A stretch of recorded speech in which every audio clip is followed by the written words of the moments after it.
Now to the latest developments in congestion pricing, one day after the Trump administration pulled federal approval. The legal fight over this could take months, if not even years. But will drivers need to pay the entire time that this plays out? We have team coverage on this issue. Christine Sloan spoke to commuters across the tri-state area.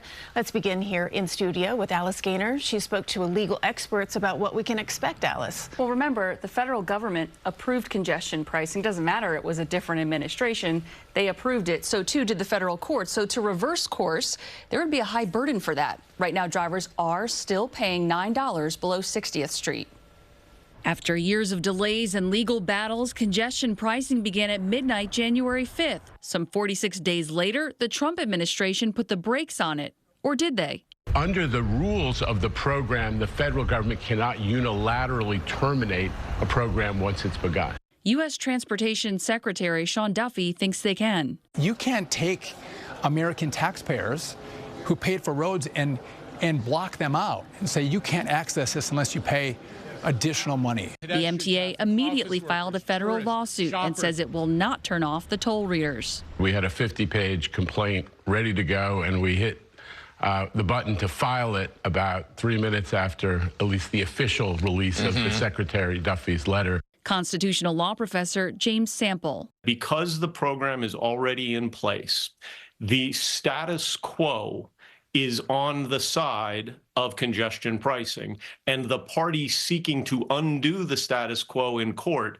bears a high burden. Earlier this month, we reported a new poll of 1,200 voters found 6 out of 10 New Yorkers want congestion pricing to stay. New Yorkers are starting to buy into congestion pricing and are seeing its positive effects. The Brooklyn Borough president says with money generated from congestion pricing going into subway improvements, it's especially important to him. Here in Brooklyn, the majority of people that are traveling to work and back home are doing it on the subway system. The Staten Island Borough president disagrees with congestion pricing. We've been arguing since the inception of this that it was going to hurt the people of Staten Island financially, worse air pollution, increased traffic.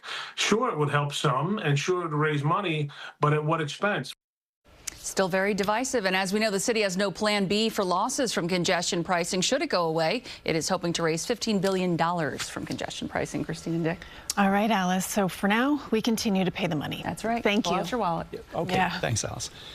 Some lawmakers in New Jersey are telling New York to immediately freeze congestion pricing in the wake of the Trump administration decision. This as drivers and residents across the tri-state area react. CBS News New York's Christine Sloan has the story from New Jersey. Drivers are still paying the $9 congestion pricing toll in New York, and this Rockland County resident says it's unfair.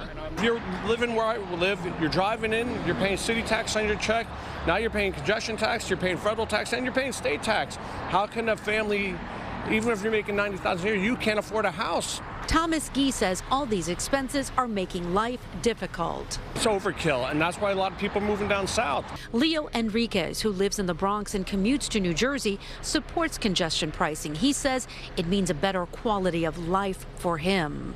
I've been living for more than 20 years in New York, and traffic is one of the major things in New York, and it's especially like holidays and when you want to go to, to certain places, though, and traffic is a major thing.